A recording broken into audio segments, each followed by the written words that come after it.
بینندگان بسیار ارجمند ما، کم کم از هر گوشه جهان صدای تاجیکیت به گوش می رسد و اینک می رویم به سراغ تاجیکان پاکستان که در تلاش جدی برای احیای فرهنگ و زبان و هویت خویش هستند.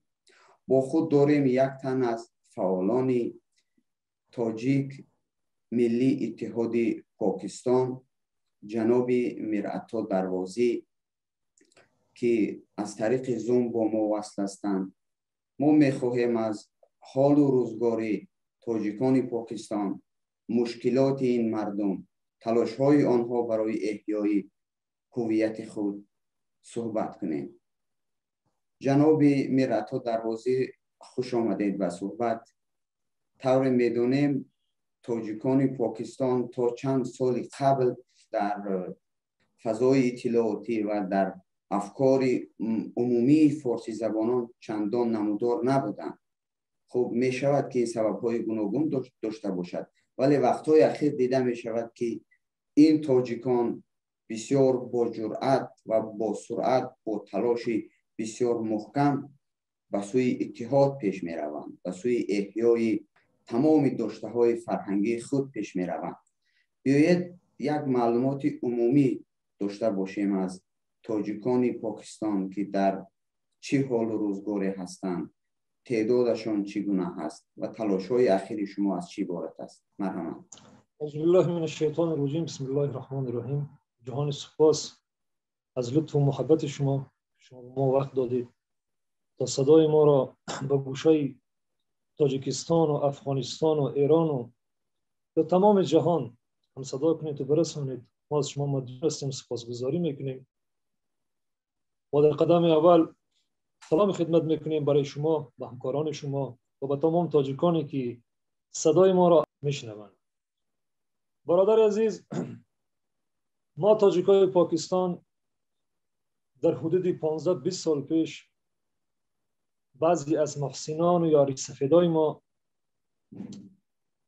یک نظم و یک دایره و یک حزب ایجاد کردن به نام تاجیک قومی مومین.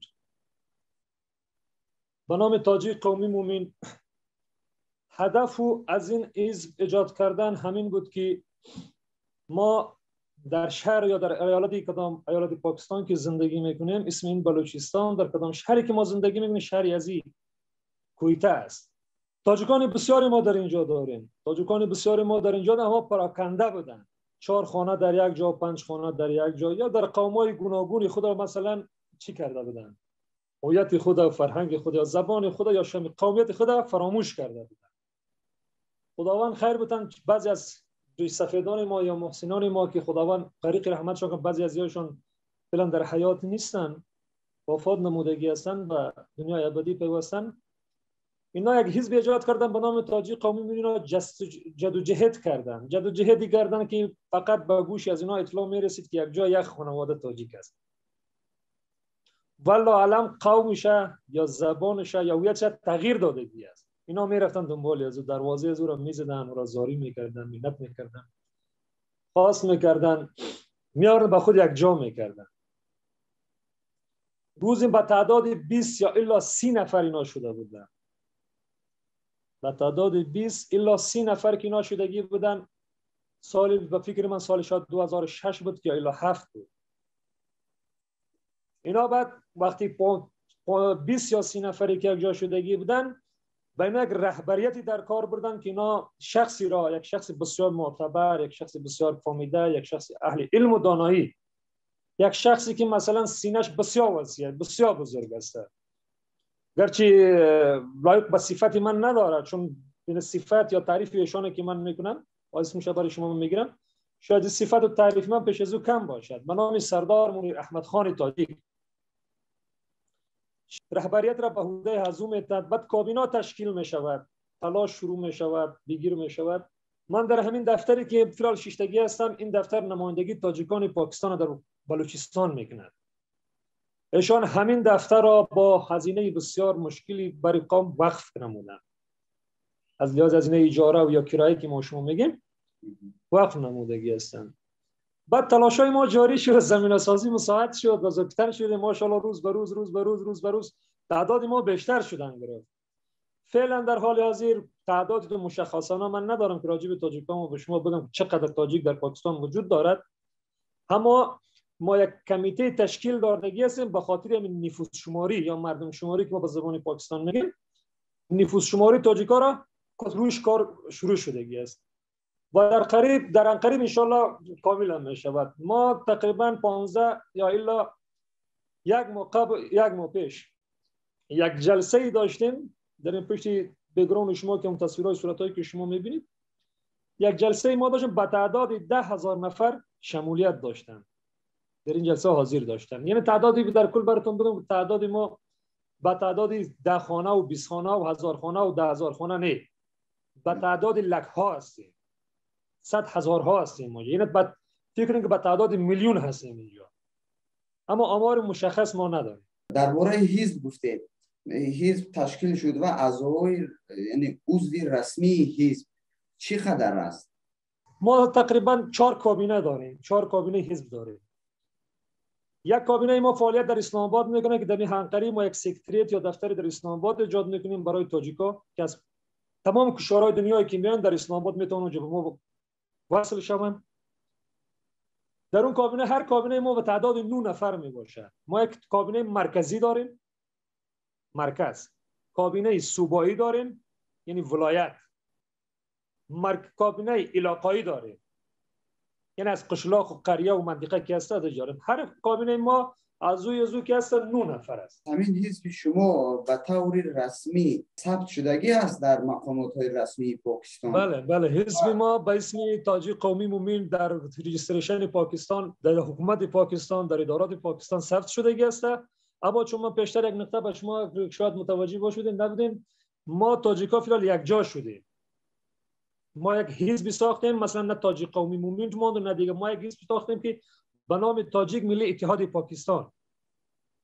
او را من قریب رویش کار شروع است، صبح دیگه صبح ان شاء الله چیز میشود، رجیستر میشود. یعنی یک جریان های پراکنده ای که تاجیکان تاسیس داده بودند در زمینه همون تاجیکیت خود، شما اینا به یک اتحاد واحد تبدیل دادید، درست؟ بله.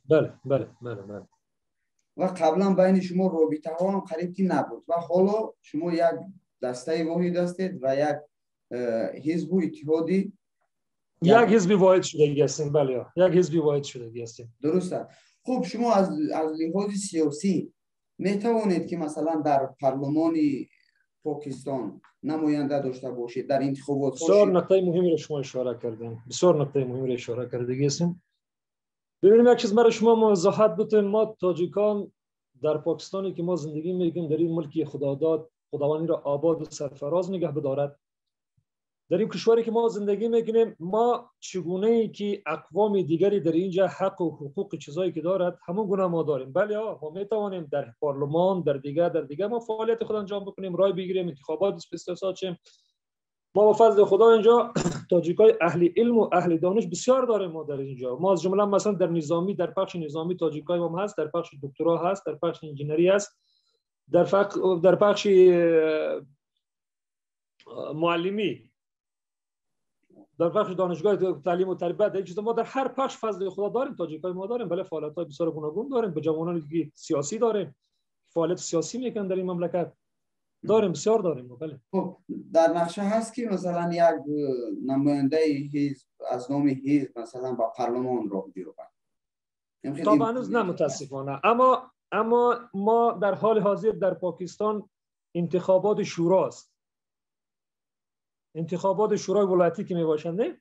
انتخابات شوراست. ما در اینجا به تعداد 30-35 نفر کاندید استاد کرده هستیم.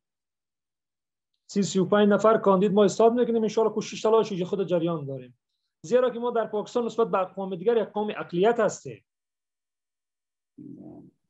در مقایسه پاکستان آبادیش 200 تقریبا 40 میلیون آبادی دارد. 240 میلیون آبادی. ما تاجیکا کم اقلیت هستیم، در اکثریت نمیاییم. و گفتید اقلیت، طبق یک معلوماتی که من داشتم نزدیک به 4 میلیون تاجیک در پاکستان زندگی میکنند. و این بیشتر از این است.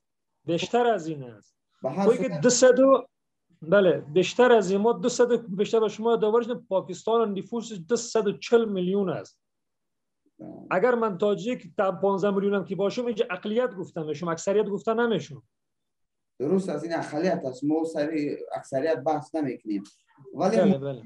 شاید این باشد که جغرافیای پاکستان هم یک جغرافیای بسیار گسترده و وسیع است و تاجیکان شاید که به گونه واحد زندگی نکنند، پراکنده باشند. شاید این هم یک مشکل باشد برای مثلا از لحاظ سیاسی متحد کردن تاجیکان و راه یافتن به انتخابات از طریق رأی تاجیکان. ما فکر نمیکنیم ما این گونه هست که آقای فیروز جان این گونه هست که ما تاجیکا که هستیم، بله در بعضی جاها که از پرکنده هستیم، اما در بعضی جاها که ما اکثریت هستیم. تاجیکان سوات ما که هستن در اکثریت زندگی میکنن. اونا از طریق حزبشان نه. اینجا مثلا جوانای ما هستن یا بچهای ما هستن همکار به حزبای دیگر نیستن، ولی نظم ما، سیستم ما، اداری دفتری که ما داریم این به خاطر حزب نیست، حزب سیاسی این نیست، این فقط حزب قومی است. تلاش و سعی تلاش ما فقط به خاطر شناسایی یا به خاطر شناخت قومیت خود ما است. اما ما جوانای داریم به توسط حزب نه. البته همین رقم جوانای متاجیکی داریم که در حزب‌ها هستن، مثلا در حزب عمران خان، در حزب نواز شریف، در حزب زرداری که شما نامشون شنیدگی باشین، در این حزب‌ها هستن و فعالیت انجام میدن. بله. یعنی مقصدی من هم همین شما اطلاع گفتید، من فکر کردم که مثلا یک حزب سیاسی شاید باشد. سوال از همین جو برخاست. ولی کارهایی که شما در زمینه بیداری تاجیکان کردید از چی عبارت است؟ زمینه که ما ایجاد کردیم به خاطر بیداری تاجیکان، ما بازی کردگی هستیم. ببینیم دنیا تغییر کردگی است، بشریت، انسانیت، مردم همه تغییر کردگی است. فرد تنها را گرگ میخورد.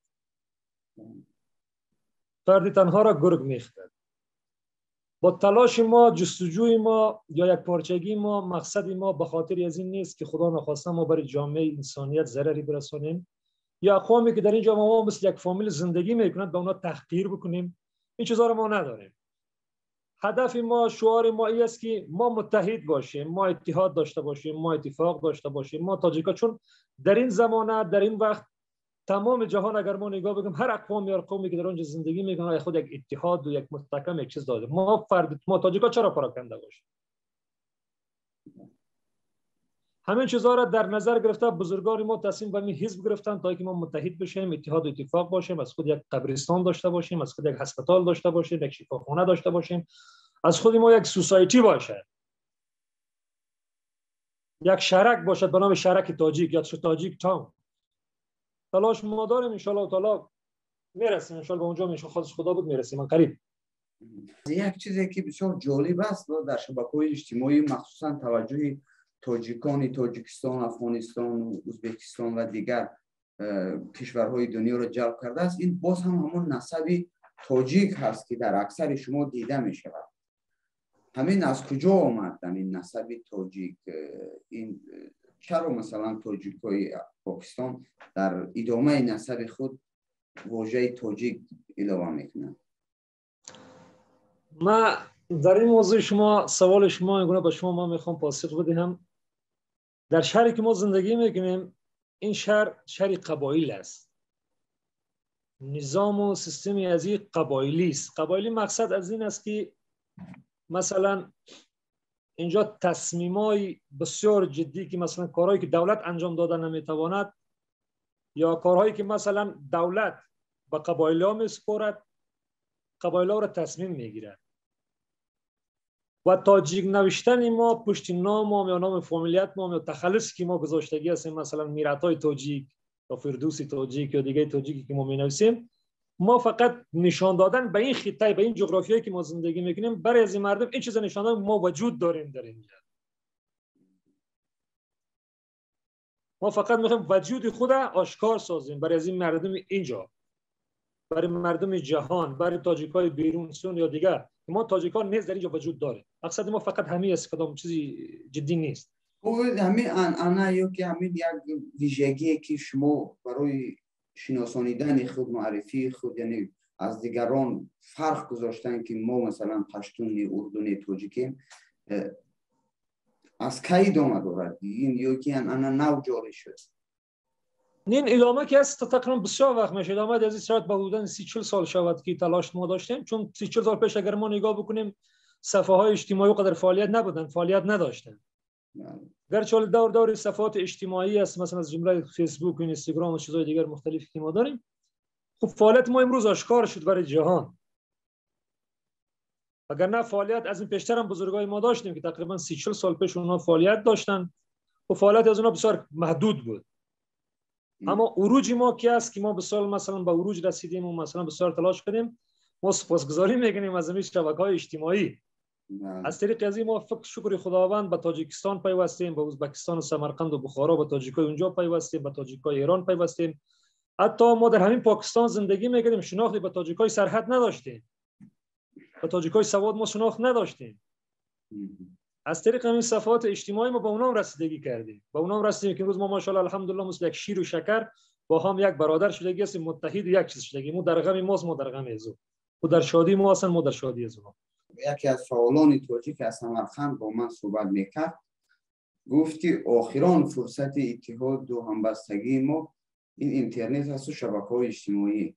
ما اگر از این فرصت درست استفاده نبریم، در همین گرداب برخوردهای فرهنگی پر از بین می رویم. تنها در همین جغرافیای چند کشوری که در اونجا اکثریت مثلا فارسی زبانان، شاید تاجیکان و فارسی زبانان باقی مانند، ولی خوشبختانه دیده می شود که همین میلان، همین تمایل بسیار به خوبی پیش می رود. و اینکه ما و شما صحبت داریم، اینکه شما در پاکستان با واسطه شبکه‌های اجتماعی به هم آمدید و تاجیکان دیگر نقطه‌های دنیا علاقه برقرار کردید، این یک فال نیک است و آینده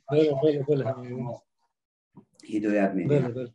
خب رسمی که در پس منظر است، در پس منظر من است، ما در اونجا یک پرچم هم می‌بینیم و از تاریخ همین پرچم فهمیدن می‌خواستن این پرچم چی رمز و رازی دارد. در پاکستانی که ما زندگی میکنیم اینجا هر اقوام یا هر حزبی، مثلا چی حزبی سیاسی باشه چی حزبی غیر سیاسی باشه، اونها از خود یک شناخت دارن، شناخت از اونها با پرچمی از اونها میشود. گرچه این پرچم ما یک ذره مشکلاتی دارد در روی از رهبریت ما، مثلا با کار از کار انجام داده رایستان شاید تغییرات برای پرچم ما بیاریم. این فقط نمایندگی حزب ماست، نشان نیست حزب ماست. نمایندگی از تمام تاجیکان پاکستان میکند این، یعنی همون فقط نمایندگی از تمام تاجیکای پاکستان میکند. بله، یعنی همون اتحادی که به نزدیکی با وجود آمد زیر همین پرچم راهبری میشود. همگی ما زیر همین پرچم ماندیم. بله، اولا پرچم ملی، اول پرچم ملی پاکستان است، بعد از پرچم ملی در شاید مشاهده بکن پرچم ملی پاکستان هم بالا شدگی است. بعد از پرچم پاکستان این پرچم برای ما بسیار عزیز است. از فعالان شبکه‌های اجتماعی هم طلب داریم که در برابر پرچم تاجیکستان، در برابر پرچم ایران، در برابر پرچم خراسان که امروز جبهه مقاومتی ملی افغانستان به دست دارد، من بعد ما از این پرچم هم همچنین یک رمز تاجیکیت استفاده بریم و این روحیه میبخشد مخصوصا به تاجیکان پاکستان و به تاجیکان دیگر گوشه‌های دنیا. امیدوارم که این پیشنهاد ما باعث قبول می شود و یک کار نیکی هم خواهد شد. می رویم به بخش دیگری سوالهایی که می دانیم ما در پاکستان چند منطقه هست، در پاکستان فدرالی چند منطقه یا ولایت یا زونی که در اصطلاح مردم پاکستان استفاده می شود موجود است. تاجیکان از نگاه جغرافی در کدامی از همین ولایت ها یا منطقه ها هستند و در کجا اکثریت، در کجا به گونه کم پراکنده، عموما چه خیلی است جغرافی های تاجیکان در پاکستان؟ جغرافی تاجیک‌ها در اینجا گونه است که چگونه که ما پیشتر برای شما یادآور شدگی هستم. ما سعی تلاش همه چیز را داریم که جایی که 100 خانه تاجیک باشه اونجا تاجیک آباد گفته شود. نقطه یک. دوما در جایی که فعلا ما تاجیک‌ها در کدام جغرافیا، در کدام منطقه، در کدام نقاط پاکستان ما فعلا وجود داریم، ما در نقاط سوات، دیر، بالاکند، یعنی منطقه‌ای که است سمتی به سواد مربوط میشن، در این منطقه تاجیک‌های ما اکثریت دارد. این در ولایت کپیکه، خیبر پختونخوا میگن کپیکه. راجع به پنجاب ما در رجوع هستیم. در پنجاب تا هنوز مثلا بعضی ها به ما رجوع گرفتگی هستن که مثلا به تعداد اکثریت نیستن، پیدا کردگی هستیم. و تاجیکای ما داریم در کراچی پاکستان، در این نقاط زندگی میکند. و تاجیکای داریم در بلوچستان هم زندگی میکند. تاجیکی داریم که یک قبیله را در پاکستان به اسم دهوار میگن، قبیله دهوار. دهوار قبیلت میگه که در اونجا ما تاجیکا داریم. چون این باز یک بسیار یک بحثی بسیار یک موضوع دور و دراز، باز خاطر در راجع به این بحث خاطر شما چی نمیرم. دهوار در اونجا ما چی داریم؟ تاجیکای خود را داریم. مثلا ما در هر نقطه پاکستان ما داریم تاجیک، فضل خدا. ما مشکلی برای ما ایجاد نمیشه. اگر ما بخواستیم یک اونجا مهمانی بریم با ما ان شاء الله مشکلی ایجاد نمیده. هر چیز شناخت مثلا از خود داریم. ما در اموری که من معلومات ندارم رسما حکومت پاکستان پیشنهاد میکند قوم تاجیک چند گفته می شود در اونجا؟ ما یک نقطه را پیشتر با شما اشاره کرده بودم که قوم ما قومی بود در تعداد اقلیت زندگی میکردن، بر قومای گوناگونی خود وصل کرده بودن. چون کس کوی نداشتن، حقیقت چه بگم، کس کوی نداشتن، اونا با قومای گوناگونی خود وصل کردگی بودن، تعداد و شناسشون مشخص نبود. اما زمانی که ما حزب که ساختگی هستیم، مثلا ما همسایه ما یا مثلا یک صدر ما داریم، مثلا به طاهر صاحب میگن همسایه، دو تاجیک هستن، همسایه هستن، 40 سال همسایه هستن، هم دیگر نمیدونستن که تاجیکه. چون اقلیت بدیم. پیشتر یک موضوع بسیار اساسی رو برای شما اشاره کردم، اقلیت بدیم. اقلیت مراد مقصد می بود که فرد واحد را گرگ میخورد، مجبور است که جامعه گرگ بپوشد. نه، حالا ما چون که حزب که ما فعال کردگی هستیم، حزبی که ما ساختگی هستیم، فضل خدا اونایی که مثلا خود حسی تنهایی میکردن یا مثلا احساسی بیکسی و بیکویی میکردن، اونا هم اگر ماشاءالله آشکاران اعلان میکنن که ما فخر میکنیم تاجیک هستیم، دیگه هستیم، آمده را رجوع کرده را اسلام. اما آمار رسمی ما نداریم. در حقیقت چه بگم، چرا آدم با شما باز چی دروغ بگه؟ آمار رسمی که ما بگم 5 میلیون، ما تعداد ما یک چیز فقط چی برات گفتم میتونم که تعداد ما از 4-5 میلیون به بالاست. تعداد ما مال در قریه و قشلاق خود ما که زندگی میکنم، در قریه و قشلاق ما خالی ما با حدوداً تقریبا 500 فامیل تاجیک هستیم، 500 خانواده. یعنی هر خانواده‌ای که 10 نفری باشه یا 5 نفری باشه شما بشمارین دیگه. خب زبانی که در همون گفتید چند صد خانواده هست، زبان معاشرت تاجیکی است؟ فارسی و تاجیکی است؟ بله ما فارسی میگیم. بله ما فارسی صحبت میکنیم، زبان فارسی میگیم. ما فرهنگ، هویت، تمدنیت تاجیکی خود را حفظ کردگی هستیم. ما داریم از جمله هویت و فرهنگ و تمدنیت ما قروتاب، شکراب، پردای دستدوزی، لباسای دستدوزی، این چیزا را ما فراموش نکردگی هستیم. نانای خانگی، نانای تندوری، اینا را ما حفظ کردگی هستیم، مقصد فراموش نکردیم. اما متاسفانه طوری که پیشتر شما اشاره کرده، تاجیکان با دیگر اقلیت‌های ملی و قوم‌های در پاکستان موجود بوده آمیزش یافتند و در نتیجه حتی تاجیک بودن خود از یاد بردند. اگر یک تحلیل داشته باشیم در این زمینه، تاجیک‌ها بیشتر با کدام قوم‌ها آمیخته شدن و مثلا خود تاجیک نیو از یک قوم دیگر معرفی می‌کردند تا امروز؟ الان ما یک چیز ما بگیم، ما تاجیک‌ها که هستیم در جغرافیایی که ما زندگی کردیم همیشه ما با پشتونا همسایه بودیم، پلو به پلو بودیم.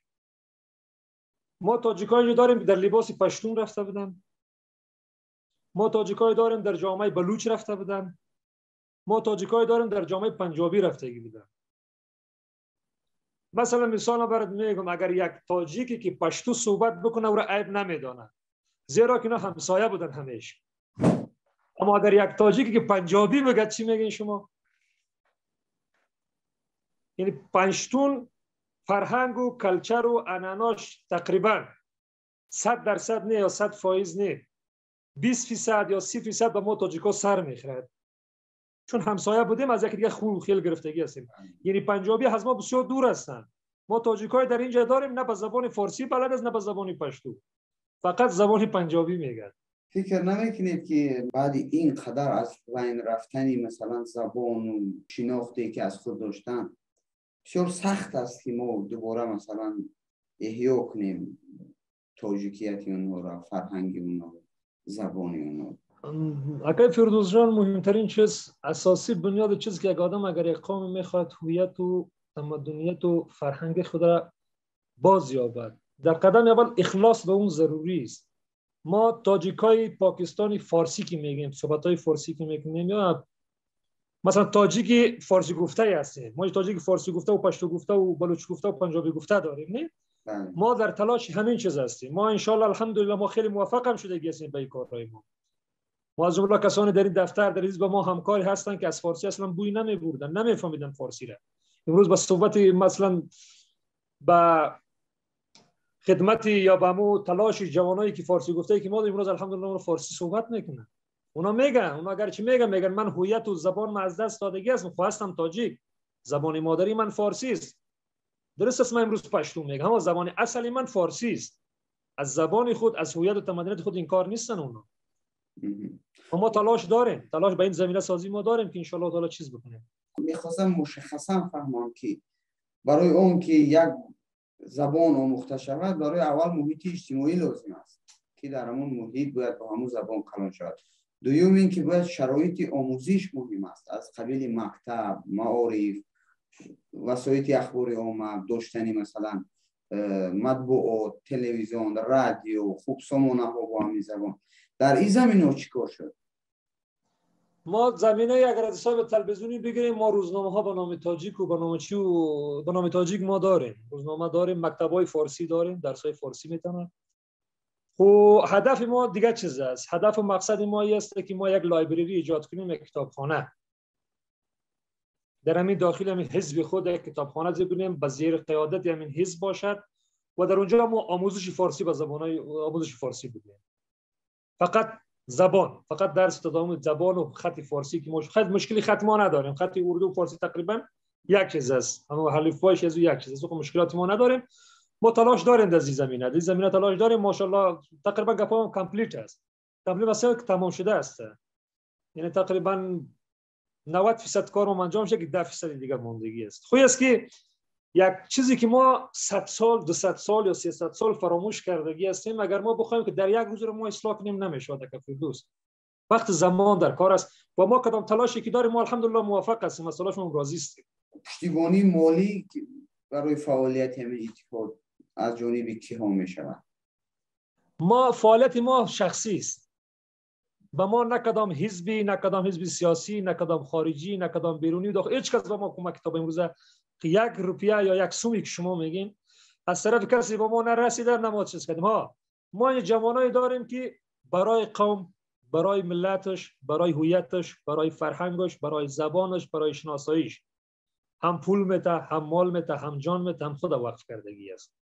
و بزرگترین فعلا هزینه ما را کسی که تحمل میکند یا خرج میکند فقط جناب سردار صاحب، سردار منیر احمد خان تاجیک که در قریب چند روز قبل همون سکرتریتی که در اسلام آباد ما داریم به تعداد 150,000 با پول پاکستان یا بیشتر از اون قیمت همون زمین بود، قیمت همون رو وقف کرد، برای قوم وقف کرد که مثلا نمی دفتر باشد که از تاجیکستان میاد، از افغانستان میاد، از امریکا میاد، از دبی میاد، از هر گوشه دنیایی که تاجیک میآید، با جازی که در یک رستوران، در یک هتل رفته بدل از رایش کنه در جای من بود. ما الحمد از لحاظ مالی تاجیک‌ها اینجا الحمدلله تو دست خالی نیستن، پر هستن. همه ماشاءالله الحمدلله وضعیتشان، اقتصادشان بسیار بهتر است. بیزنسمن‌ها هستن، دکترا هستن، انجینرها و پروفسورها ما داریم که مثلا اگر به داخل شهر بگردی، در شهر و بازار بگردی که تو بگویی که من تاجیکی گدای پیدا کنم، ان شاء الله که پیدا نمی‌کنی.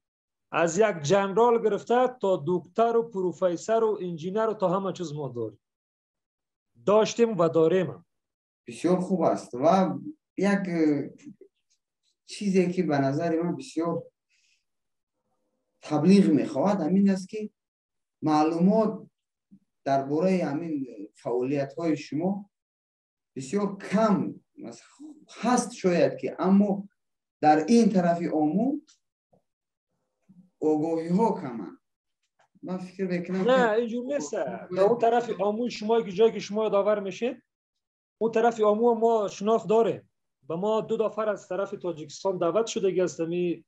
اجلاس یا کنفرانسی تاجیکا سالانه تاجیکا که داریم، ما دعوت شده هستیم. متاسفانه بعضی مشکلاتی که اینجا به وجود آمد، این مشکلاتی مثلا بعضی فوتگی ها شده بود. یکی برادرزاده سردار صاحب وفات نمودن دیگه، در موقع ما رفتن نتوانستیم، گرچه ما از طرف تاجیکستان دعوت شدگی هستیم. ما ارتباط با سفارت تاجیکستان داریم. یک نکته فقط در این موضوع میخوام اشاره بکنم. بعضی تاجیکا همینگونه سوال از من میکنن در صفحه های اجتماعی، میکنن که شما تاجیکا یکدم از کجا پیدا شدید؟ از کجا پیدا شدگی هستید؟ ما برای همچون جوانا یا برای همچون افراد ما میگیم ببین، تاجیک یک قومی بد و زشت نیست. تاجیک یک قومی بدبخت و خوار ذلیل نیست. تاجیک یک افتخار است. ما تاجیکا خدمتی که به بشریت ما تاجیکا کردگی هستیم، اگر من بگم شاید بعضیا باز فکر کنه که تعصب میکنه، هیچ بشری انجام دادگی نیست. ما از جمله ابن سینا را ما ورداریم تا مولانی، تا مولانا رومی و تا فردوسی و تا رودکی، تا مثلا شنشاهایی که ساسانی و سامانی و تا اینا را اگر ما گرفته گیریم، ما برای بشریت بسیار خدمتی کرده هستیم و بزرگان ما، نیاکان ما به خاطر تلاش دین، به خاطر علم و دانش به کشورهای گوناگونی، به کشورهای مختلف اینا سفر کردگی هستند. بعد این خطه را اگر ما شما نگاه بدیم، در خطه‌ای که ما امروز زندگی میکنیم، من تاجیکی که امروز بیکس و لاچار و یاهواره شدگی هستم، در این خطه‌ای که ما زندگی میکنیم، این خطه یک زمان نام و ناموس و حساب و فرهنگ من بود، سرزمینی من بود. من در سرزمینی غیر زندگی نمیکنم. 1000 سال یا 2000 سال تو پیش تاریخ مقایسه که ایرانی بزرگ یا خراسانی بزرگ با کجا مرزاش بود. اگر من تاجیک در اینجا پیدا میشم، من از جوانان فقط تقاضای من این است تو مرا تشویق کن، تنقید نکن. تنقید برای اصلاح مرا بکن. جایی که مرا فیلم غلط است، الفاظم غلط است، سخنم غلط است، گفتارم غلط است، تنقید برای اصلاح بکن مرا. مثلا من فکر نمیکنم که کسی شما تنقید کنه. شما از کجا پیدا شدید؟ این یک خلای معلوماتی است. این برای اکثریت باور نکردنی است. من برای همین میگم او باید هر خیلی برای تشریفاتی پیش برد. عقلیت خود به شما یادآور شدیم، نه؟ عقلیت ما گفتیم. حالی ما تبدیل به اکثریت میشیم. اکثریت منظورم از چیست؟ منطقه گلگیت بلتستان، یکی از ولایت‌های پاکستان که پنجم ولایت پاکستان گفته میشد، این نقطه مردم اینا همه فرهنگشان، ریشهشان، ثقافتشان، رنگشان، چیزایشان که هست، اینا همه با ما سر میخورن. و بعضی از بزرگان ما میگه اینا همه تاجیکا هستن. اینا همه تاجیک است، همه ما در تلاشه. با اونا ما تا ملاقات اینا ما در تلاش هستیم، میشه پیش از اونا بریم. چون دالیجا اگر ما نگاه بکنیم، ما در سوات پاکستان به نام گبر سلطنت، ما یک سلطنتی داشتیم، یک حاکمیت حکومتی ما داشته هستیم در این نقطه، در همین سرزمین پاکستان. ولی اگر ما نگاه بکنیم که پاکستان از کجا آمد، سلطان غیاث الدین غوری، سلطان این غوریا، سلطنت غوری که ما داریم، نه غوری یک ولایت از غوریان خود تاجیکان بودن. درست است. دومین مقبره و مزار غوری، شهنشاه غوری در همه پاکستان هستن. اینجا ما حاکمیت کرده هستیم. خب درباره اینکه گفتید از جانب تاجیکستان دعوت هم شده برای کدام یک همایشی جوانان تاجیکان دنیا، در تاجیکستان یک سازمان است، سازمان تاجیکان و فارسی زبانان دنیا با نام جهان، با نام پیوند. بله. یک رابطه رسمی با همین سازمان هم دارید یا نه؟ رابطه رسمی به بعضیا داریم. ما همین چیزی که ما گفتیم، ما به تاجیکستان دعوت شدیم از طرف همین اتحاد، به نظر ما از طرف همین اتحاد ما دعوت بدیم با شمول جناب دکتر صاحب لطیف پدرام.